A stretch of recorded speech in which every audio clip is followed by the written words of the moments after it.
When it's all said and done, one of the only things that we can ultimately control is our minds and how we use them. One of the greatest revelations I had on my journey was that nobody could make me think or feel anything that I didn't want to think or feel. And ultimately, that I could choose how I want to think and what I want to imagine. And that I wasn't just some powerless pawn in the world. When I learned this and started to take control of my thinking and think about what I wanted, I then could start using my imagination in more powerful ways. In this video, I want to talk about how you can use your mind, your thoughts, and imagination to create a better future for yourself, but also a better present. When you start to do this, you then become the master of your reality and a creator of your life. This is super powerful stuff, and I'm really excited to share this with you. Towards the end of the video, I will be sharing a couple of exercises with you about how you can get control over your mind more, your thoughts, and how to use your imagination to open up new possibilities in your life. So I hope you'll stick around for that. Most people live with a very limited imagination because they are overly identified with their current thoughts and feelings. And so they can't think outside of what they currently know to be themselves. One of the core tenets of spirituality is that we are not our thoughts and emotions, but we are the conscious space where thoughts and emotions arise. You can think of it like furniture in a room. Just like your thoughts and emotions change, you can also rearrange the furniture in your room. But you are not the furniture.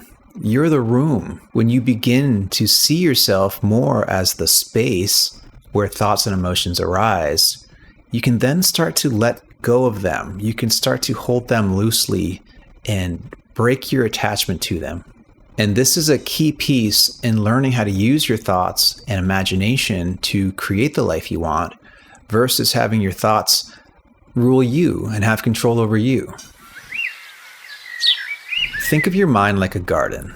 If you nurture and cultivate the garden of your mind with positive thoughts, they will blossom and grow beyond your wildest expectations. But if you don't tend to your garden and you let weeds take root, then your life starts to become really hard and it starts to spiral out of control. Instead of letting our minds use us, we need to learn to use our minds. For most people, thoughts of fear and worry and anxiety dominate their attention. What kind of seeds are they planting in their garden? You have to be very vigilant and stand at the gates of your mind to make sure that the thoughts that you let in are the ones you want. And the more you get clear on what you want, the easier it becomes to say no to the things that don't serve you. Whatever you focus on grows. If you focus on what's wrong with your life and what you don't want, that's what you're going to get more of. In contrast, if you focus on what you want and who you want to be, that's what's going to grow in your life. Learning to become the master of your mind is one of the biggest cheat codes to self-mastery. That's because your mind creates your reality.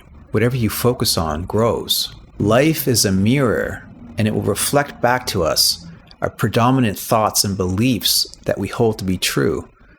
We will find evidence of that in the world to confirm it to us.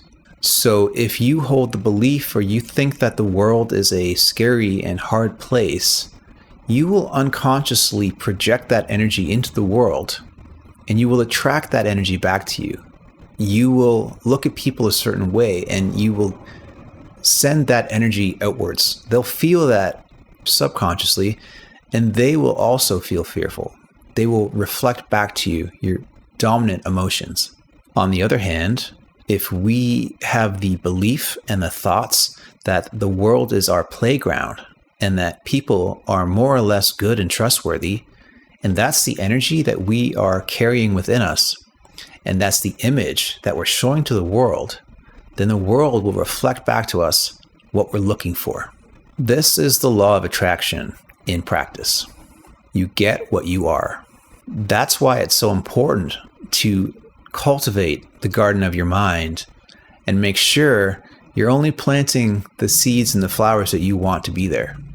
I want to share with you now a couple of exercises that you can use to start cultivating the garden of your mind and to expand your imagination so that you can start using your thoughts and imagination to create the life that you want.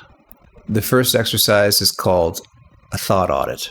I want you to grab a journal for this and start to document and write down the content of your mind. Try this for a whole day. If you're really ambitious, you can do it for multiple days. Do it for a week. This exercise is really valuable to see the kinds of thoughts that you think on a regular basis. Remember, what you focus on grows. So we want to audit and be aware of what's in our garden, and we want to start pulling the weeds out and start replacing them with beautiful flowers. The second exercise is designed to help you flex your imagination muscles a bit by thinking about the future life you want to live. What I'd like you to do is to write a letter to your future self 5 or 10 years in the future, or 1 year, whatever feels most inspired to you. Now, keep in mind, your future self is going to be really different from the self you are today. To test this out and to confirm that to yourself, just think about how different you were 10 years ago. Were you the same person you were 10 years ago? I really doubt it. You likely had a different worldview. Your interests were different. What you spent your time on was different. How you thought and what you thought was important has probably changed quite a bit. Consider how much you've changed in the last 10 years, and then write this letter to your future self, imagining how you'd like to be in 10 years. Not who you think you're going to be necessarily, but how you'd like to be. Give yourself the freedom to imagine here. Have fun with this. This is just for you. No one's going to read this letter. This exercise will start to get your imagination muscles working. The clearer and more compelling the image and the vision you have for your future, the better, because that will start to connect you emotionally to that future self, and it will really get your imagination going. If you want to learn more about the future self and learn an additional exercise that will supercharge this last one, make sure you check out my last video where I talk more about this.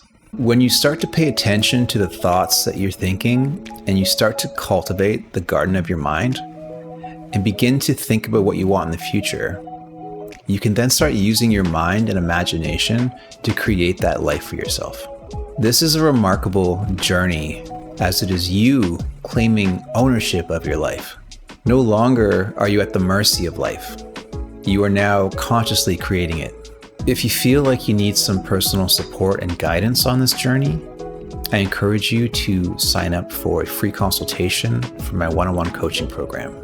This program is designed to help you to remove the blocks that might be preventing you from moving forward in your life, and to get clarity on the future version of you and how to align to that version of yourself so you can start living as the future self now and achieve your goals much more naturally and effortlessly.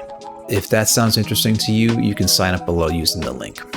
In the meantime, subscribe to the channel for more videos like this and sign up for my free Substack newsletter where I talk about some of these topics in more detail, and you can join a group of other conscious creators in the community there. Thanks so much for watching, and here's to your future self.